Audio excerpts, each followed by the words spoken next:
So let's have a chat. Baldur's Gate 3 is causing some developers to panic. We've heard about this off and on, but we're going to react to a video now discussing it directly. So I hope you guys are in for the ride. Taking the internet by storm. At its peak, a whopping 800,000 plus concurrent players were playing this weekend, catapulting it to the number 8 most played of all time spot. It also had second most concurrent players at one given time online at the same time. It was like second most. I think it just beat out like Call of Duty or something. I was reading the thing about it. The gaming community has sung its praises, and it's incredibly refreshing to play a feature-complete game of this caliber on day one. But AAA game developers want you to know that this is rockstar level nonsense for scope, that it's foolhardy to set expectations higher, and Baldur's Gate 3 should not be used as a raised standard to RPGs going forward. Why was the first response to defend the current state of AAA gaming as opposed to saying, hey, maybe we can learn a thing or two from Baldur's Gate 3 and make our game better for our customers? Because they don't think it'll make infinite money and won't reach the amount of people they think that it'll reach. They have no concept of creating a new product that will reach wide enough to be monetarily valuable enough. So like BG3, like I said, 600,000 plus concurrent players is insane. A lot of games cannot hit that mark at all, period. So a lot of games filter out the fact that their game won't have as much retention by putting microtransactions into the game and getting shop items and things like that, because that is what fluffs out the amount of non-interest. Like when a game like BG3 or Elden Ring or Tears of the Kingdom have so much interest, developers see, okay, yeah, well, we understand why you don't have we understand why you don't have in-game shops, because your game is so wildly popular, it doesn't matter. But I think the biggest problem here is that developers themselves are too lazy in general. A lot of them are just too lazy. A lot of the directors of the studios, and honestly, it's probably more the directors than the actual developers. I don't think developers are these perfect, crystalline porcelain figures who do no wrong and we should protect them. I don't believe that at all. I do believe, though, direction is really important, and if the director of your studio or the director of your development studio isn't locked in, has a good idea, and is spearheading it, if the director isn't doing a good job, then your entire thing's it's like a movie. If the director of a movie is James Gunn, right, the movie is going to be passable no matter what happens. It could be the worst development series at all, period. But because James Gunn is making the movie, it's going to be a good movie.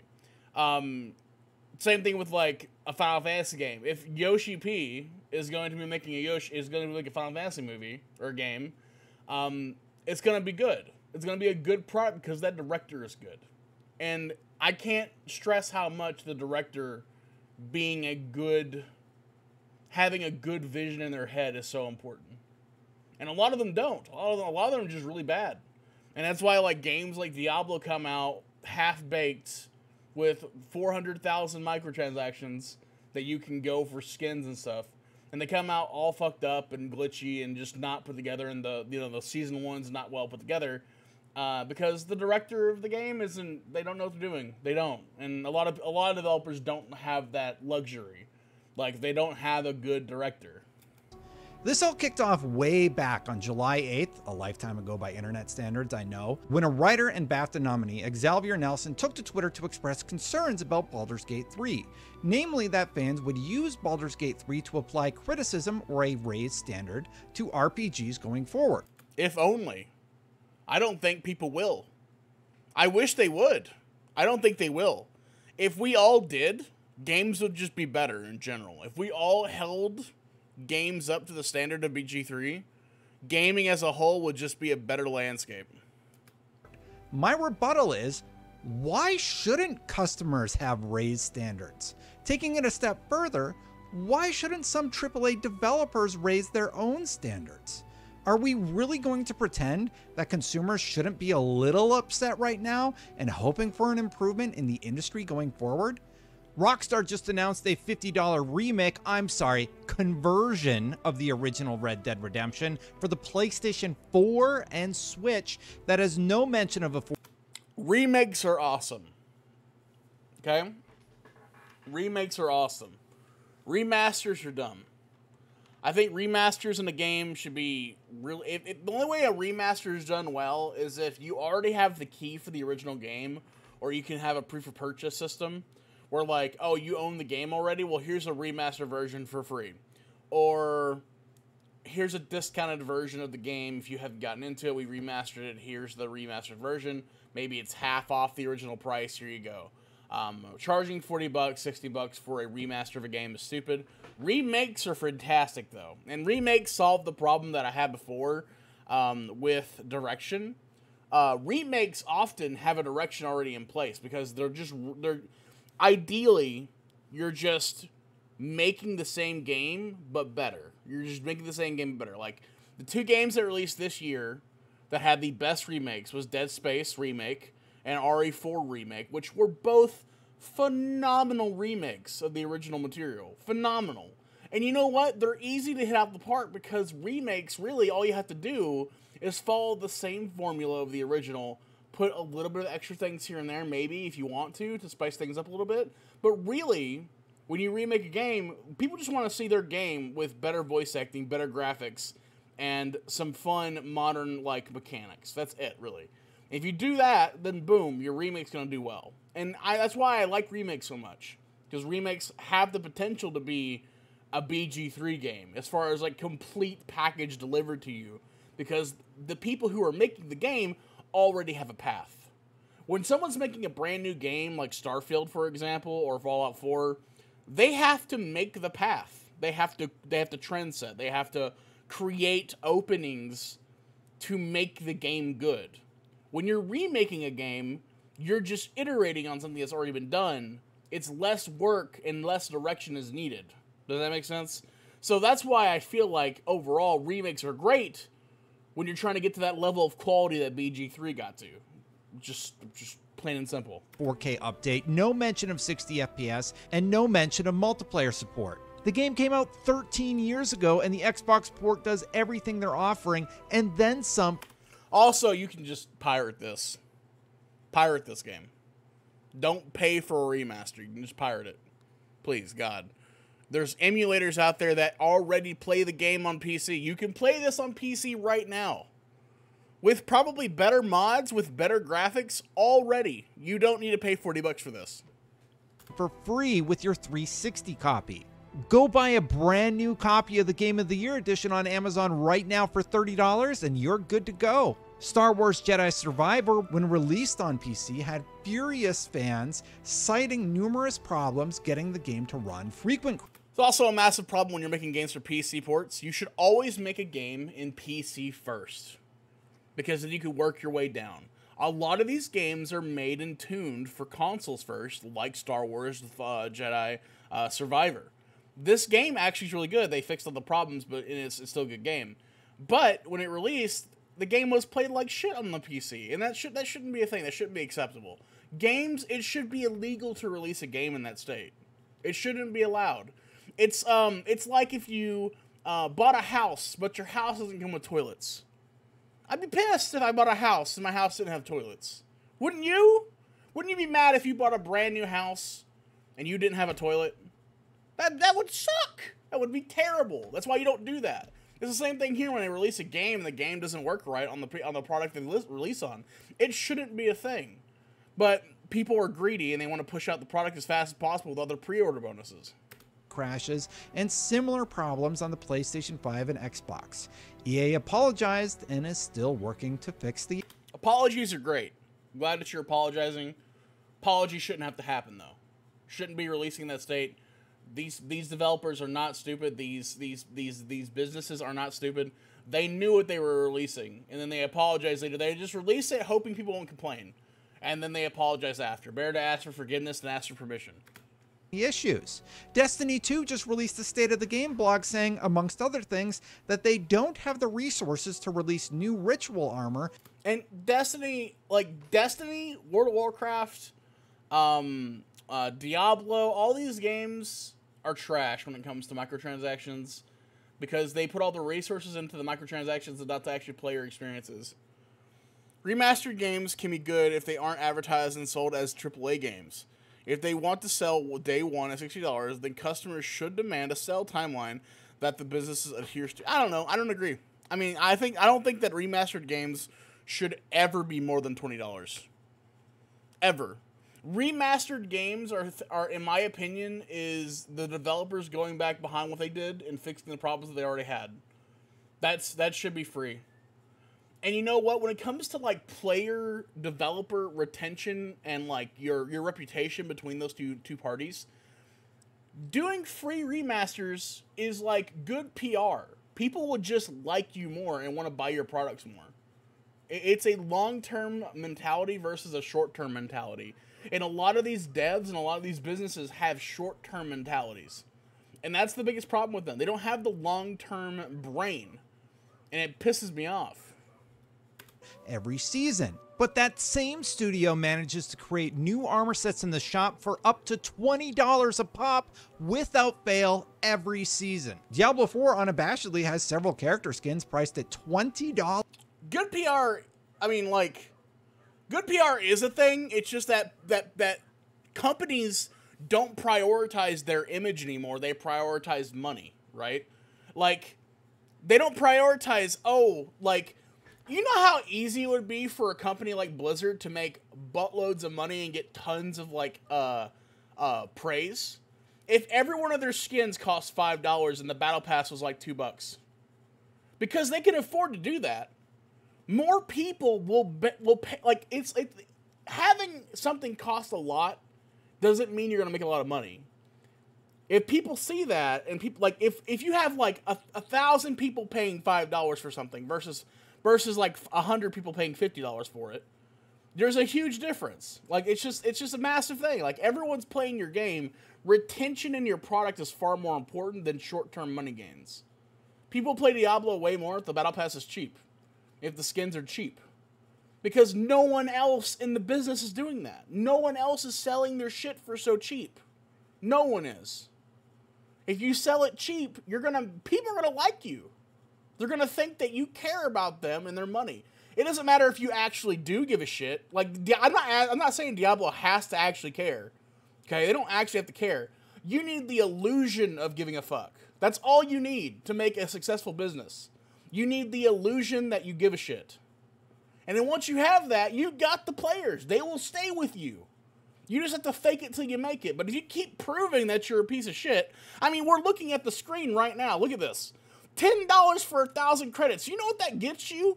Fucking nothing. You get nothing from those 1,000 credits. $10 gets you jack shit from the shop. Okay? I'm not saying that you should buy microtransactions, but it's bullshit.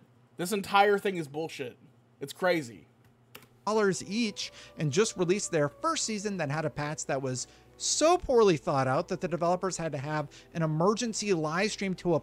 Cheap is relative, but I see the point. There is also an argument that it should be more expensive for the illusion it is a luxury item. I mean, the only people who think it's a luxury item are people who are actually dumb. People are being... The people who are actually stupid are just being preyed on. You know what? I guess good for Blizzard, the people who are dumb. But, overall, it's not worth it, ever. It's crazy. I'm actually getting mad thinking about it, sorry. Apologize, and have since begun working to revert those. I want to mention, too, I think I said it already, but apologies are great. More developers and more studios should apologize when they make mistakes. They shouldn't be apologizing, though, because they should have released a finished product. Just saying.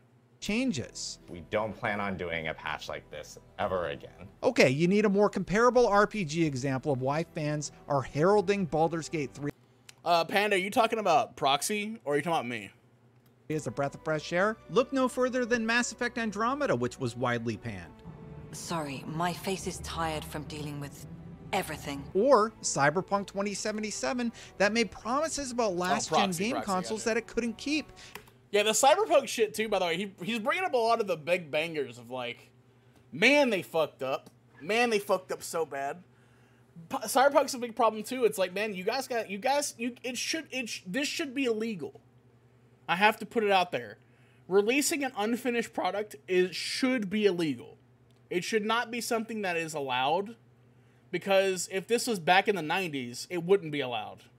Or I guess if it was regulated properly, it would not be allowed. You should have the product finished and not release day one DLCs or like fix the problem in a month. It should be release fixed. There's no reason for this to happen. It's not that they didn't expect it. I think during Cyberpunk's development, didn't they like limit review copies and like give them different versions to play on, and like they wouldn't let them play on certain consoles because they knew it was fucked up and all kinds of shit? Like, that shit should be illegal, but it's not.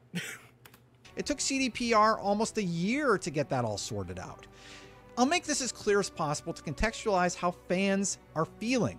It feels like money has become more important than the core experience for fans. And we're talking about this too, and psychology is the most important thing when it comes to relationships. And I'm just being pragmatic when I'm talking about this. You don't have to care about your player base to make them think you care. It's obvious money is the most important thing for your business. I get that. I understand that. You're not supposed to ever let them know that. They're never supposed to see how the sausage is made. Okay? You can't just like make it obvious that you don't give a shit about the players. You can't let that happen. It's killed Blizzard. Blizzard is fucking dead. Okay? Blizzard is dead, bro. Like, no one gives a shit about that company anymore. Because they let people see how the sausage is made. We know they don't give a fuck. It's obvious. That's why Elden Ring, Baldur's Gate 3, and even The Legend of Zelda Tears of the Kingdom are being... Yeah, it also is funny that $5 skin's a good thing. But it is! If you are releasing $5 skins like that, you are above and beyond good. Most people are doing like $10, $15, $20, $35, $50 skins I've seen. That shit is crazy! Being widely celebrated. So what is up with the excuses? A game came along that is amazing, is selling well, is being praised by developers and fans alike, and the response is, well, we can't do that.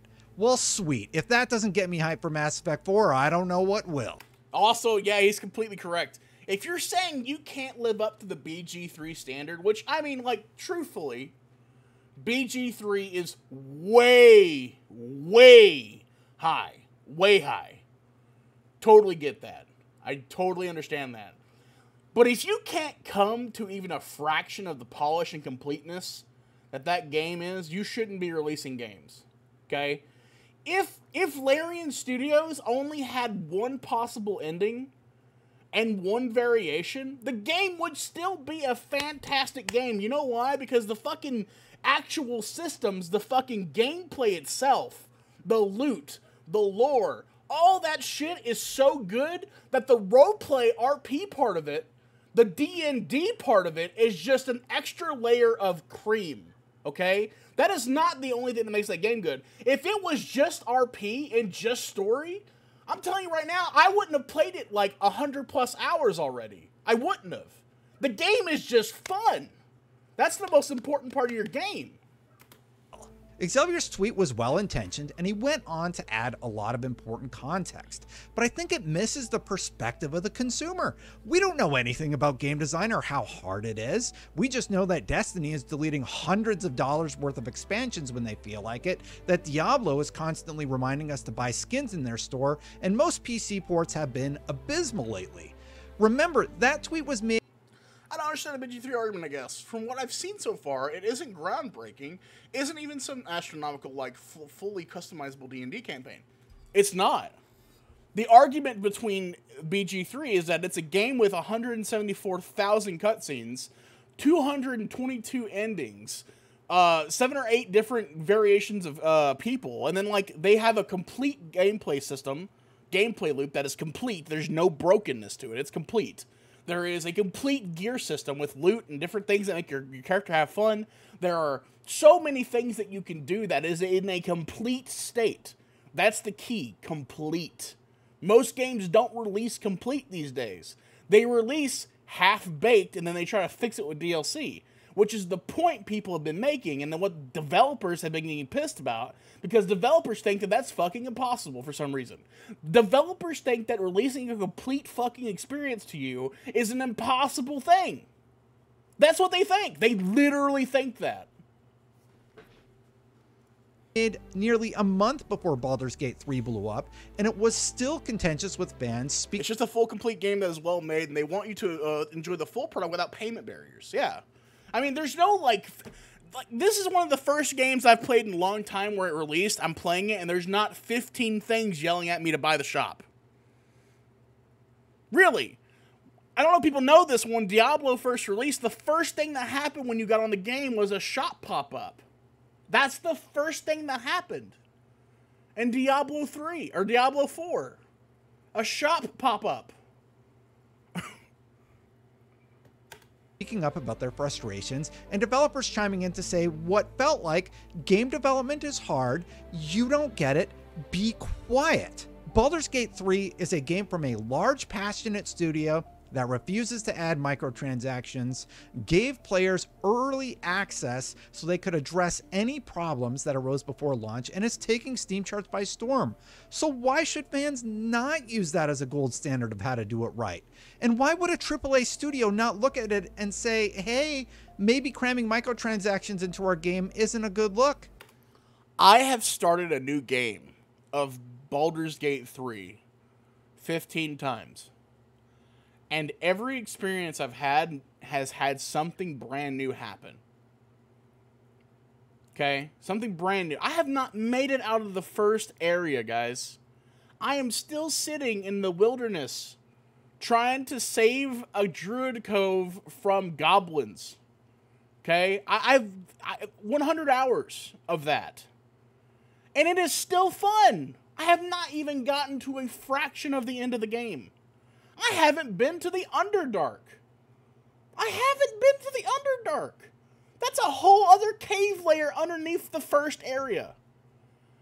This is one of 4 acts.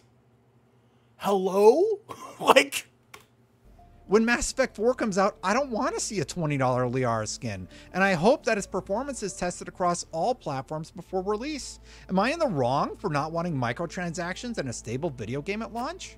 Credit where credit's due now. There have been some really good examples of AAA games like the Dead Space remake and the Resident Evil 4 remake come to mind, both of which have been massive successes for EA and Capcom. Remakes like that are fantastic. Also, like I said before, if you weren't here for me saying it, directors are the most important part of video game development.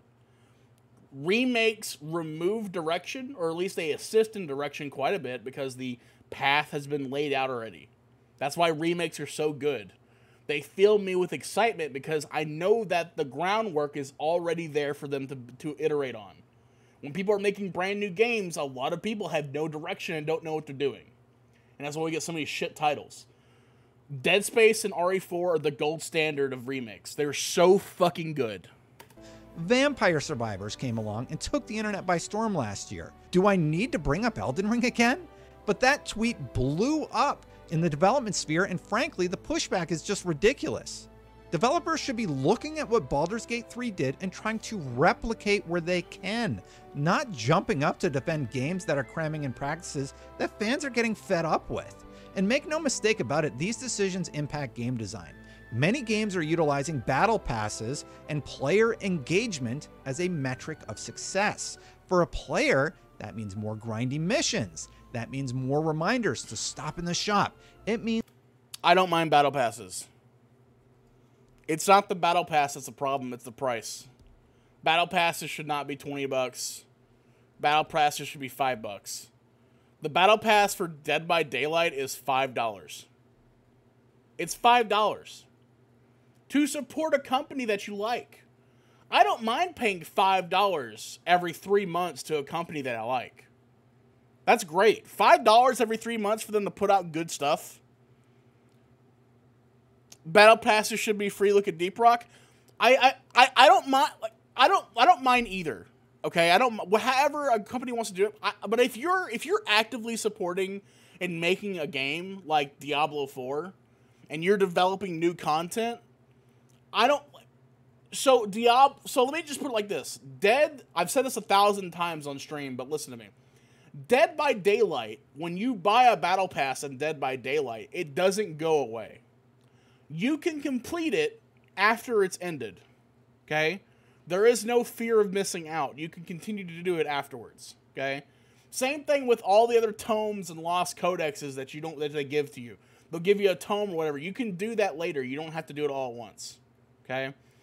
I love that part of that. And I think all battle passes should be led by that example of like your skins are $5, your battle pass is $5. That's it, man. Stop releasing new shit that costs like $50 to $30 for like really not that well developed stuff.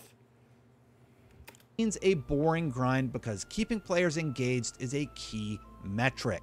Many of the people who came out to talk about why Baldur's Gate 3 shouldn't be the new standard have since walked back those statements, and I'm glad, because if the industry can't take a good hard look at what's going wrong, why fans reacted the way they did to Elden Ring and Baldur's Gate 3, and then make impactful changes, we're screwed. Also, people seem to be using the fact that Larian is a big studio against them, the fact that they had a long development cycle against them. Guys, for everyone who doesn't know Larian Studios, they nearly went bankrupt like 7 times before they released Divinity Original Sin. The story of Larian Studios is ridiculous. BG3 was offered, or they went to BG3 to try to get BG3 before they released Divinity Original Sin. They released Divinity Original Sin in response to losing the BG3 contract. This company was fucked. Okay? They're a big studio, but they made games like Divinity Original Sin and Divinity Original Sin 2 through crowdfunded and the breaths and prayers of existence. Okay? The actual arcanum of existence helped them get to that. Okay? It's not because they're a big company. Plus, there's a lot of big companies out there making dog shit games. Really? Blizzard is also a huge studio with over 8,500 employees across several offices. They credited every employee at Blizzard in the release of Diablo 4. Bungie is a huge studio with over 1,552 employees across several offices. BioWare is a huge studio with over 500 employees. And the reasons why, like, the Destiny 2 and, like, Diablo 4 had struggles and their launches were all fucked up is because you can clearly see, if you watch the development of Diablo 4 and the development of Destiny 2, there are directional shifts partway through development. This is what I'm saying. Direction has to be strong from the beginning. And if direction isn't, it fucks the game. The reason why Diablo 4 released in the state that it did is because the game, halfway through development, they changed a lot of their goals and their direction. Okay? And that fucks up timelines, and that fucks up people's pay raises. That's why games get released in shit states, because direction sucks. Across several offices, and Larian is also a large studio. D4's launch is great because everyone likes Diablo, right? So yeah, Diablo's launch was awesome. We love Diablo, right? After you beat the main story, though, what is there to do? Really, I mean, really, it's the most repetitive game you can do. It's more repetitive than the last game, which is crazy because the last game only had greater riffs. With over 400 employees across several offices. All of them have established beloved IPs with a ton of lore to pull from. All of them have a lot of money to make video games, and all of them had a long time to make anything they wanted to make. To say Baldur's Gate 3 is successful because it's aligned with Dungeons & Dragons is insanity. You think 800,000 Steam players are playing a game called Baldur's Gate 3 because of Dungeons & Dragons? No. It's clearly gone far beyond that audience. Yeah, no, 100% Panda. I think the problem, though, is that games like Diablo, games like Overwatch, games like World of Warcraft are not made for story. They're not. Those games are not created on story as a basis for construction. They're not. If you play World of Warcraft, if you beat the main quest line, That is not beating the game. That's starting the game. Sadly, that's the truth, right? Beating the game is beating the raids, exploring pet battles, and all the other systems they have in the game. Beating Overwatch 2 is, I mean, it's not even a fucking, you can't do a story because they didn't put it into the game, but, you know, whatever. Beating Diablo 4 is just completing a story and then playing the game with your friends after that, right? The whole point of playing Diablo 4 is what comes after the story. That's how it's always been. No one plays Diablo, at least not these days, to play for the story. The story is a nice little icing on top. It is sugar on top of the sprinkles, right? It's like BG3. No one plays BG3 just for the story. I don't think so. People play it for a lot of reasons. But like the main reasons why Diablo 4 is how it is because people play for the end game. They play for what is happening at end game. What are my goals to shoot for with my friends? And if it comes out there's no goals, that's a big problem. There's like no goals when you hit max level, really. I don't know anything about Dungeons and Dragons. I didn't know this game had anything to do with Dungeons and Dragons. And you know why I'm playing it? Because I like good games with a heavy focus on storytelling and bears. But anyway, it wasn't all doom and gloom from the development side. Thank you, Juno Blees, formerly of Riot, for jumping in and echoing exactly what I'm saying here. Her quote tweet reads, "I can't disagree with this one more. Whenever a game disrupts the industry..." I think, 100%, I think the story is a large pool for BG3. But I also think that if their gameplay was dog shit and loot wasn't fun, the story wouldn't carry it alone. I don't think the story would alone carry it. Those other things are really important. If the gameplay of BG3 wasn't good, I wouldn't care what the story was. I would just look it up. It's kind of like you with Final Fantasy 16. It doesn't matter how good the story is, right? If Final Fantasy 16's gameplay is not as interesting for you, you're not going to play the game. Right? And delights players beyond expectations, it absolutely raises industry and genre standards regardless of why and how. We should look at the Larian success story and ask ourselves, how are we going to make our games better and create the next games that shake up the industry? Players should and must always expect more from us, never less. Thank you. I implore AAA devs to look at these games that are being celebrated and look at your pipeline to see why the consumer is getting frustrated about the experience I outlined in this video. The directors, man. And obviously try and make an improvement. Because telling me how hard it is when... If you release a game that's broken and you're the director, you should get fired. You should get fired. You should literally lose your job on the spot. We're finding someone else. We're doing something new. It should be done. It should be over with. You're done. Go to another studio. You're breaking profit and revenue records isn't a super compelling argument from the customer's perspective. Is Baldur's Gate 3 an outlier? Yes, but I for one wish it could become the standard, and being told to shut up because I don't know game design doesn't feel super constructive. But hey, I'm just some idiot on the internet. What do you disagree with? Sorry. First game took over a year to sell millions. This game comes out completely full game, sells 1 million in the first weekend. Yeah, Remnant 2's hype was unreal. People really were excited for Remnant 2. I mean, I am too. I don't have the game, but I want to play it. What do you not disagree? What do you disagree with, Proxy? Because I want to address it.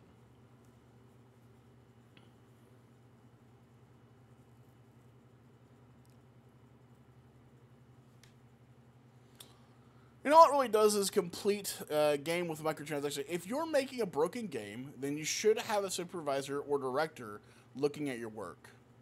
Well, that's what I'm saying. That's what I just said. If you release a broken game as the director,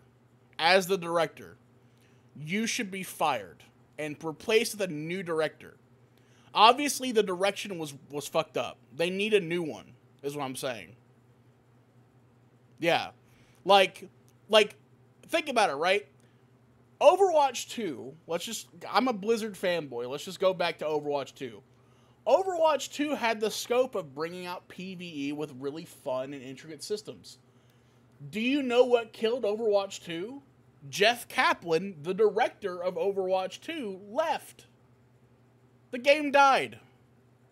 We don't get PvE anymore. Because he knew the direction. He was able to push that. Did you see the new Overwatch 2 interview from the devs? I have not seen that. I saw they got a new hero coming out, right? They have a new sun god hero or whatever. Internet who doesn't know anything about game design. I guess I'll just go buy my horse armor and call it a day. Enjoy your $20 on top of your $100. They talk about how they completely ignored fans because they wanted to bring back the spirit of the failed Titan MMO. They now regret ignoring the fans. I mean, true. True and real. I mean, like, if they had at least released, if they had still tried to release a PvE version of that game, I would still be playing the game. I would. As soon as I saw that they weren't going to be doing that, I uninstalled the game. I said, okay, well, I'm done. I'm not playing Overwatch anymore. It's over. They released Overwatch 2, but it was just Overwatch 1.5. It was just Overwatch expansion. That's all it was. It was an expansion. It was a graphical update. That's it. A good example is WoW's expansions. When they released Draenor, it flopped and then fired half their developers. That is what vehemently... Yeah, you shouldn't fire the developers. I mean, the developers can have asinine ideas, but it's up to the director to direct them. And if the director is bad, the director shouldn't be there. That's all it is. That's all I have to say about it. And honestly, WoD flopped, but WoD had really good direction. It did. WoD's start of that game was fantastic. We just got no content for a long time. When I say start, I don't mean the launch. I understand the launch was broken and we didn't get to play for like 2 weeks because it was a broken launch. The servers couldn't handle it and like there was a lot of broken systems. What I'm saying is they had good direction. They just rushed that shit out and they weren't prepared to handle the many people who are going to come back and play. They overhyped WoD. They hyped WoD up so much that they weren't prepared for the server load, and it literally broke the game for 2 weeks. After launch, though, WoD was given up on. Because of how bad the launch was, the people who were directing WoD gave up and started working on the next game, Legion.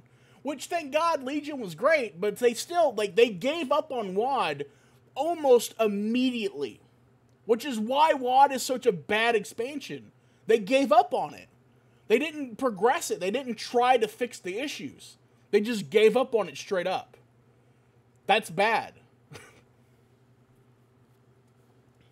$1 for the collector's edition on top of your $15 for the battle pass. What do you think? Let me know in the comments below, because I get why you're frustrated, and it's really frustrating to see people not saying, hey, maybe we could learn a thing or two from Larian. Great video, great talking points. This is IGN, if you haven't seen IGN videos. IGN. Comment below. What do you want me to do? What do you want me to comment? I'm going to like the video. I'm going to subscribe. Great video. Uncharacteristic. I can't say a word. Characteristic. IGNW.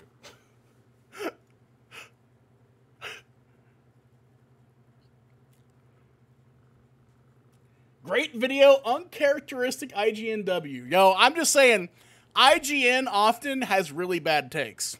I'm just going to say that right now. For once, I agree with them.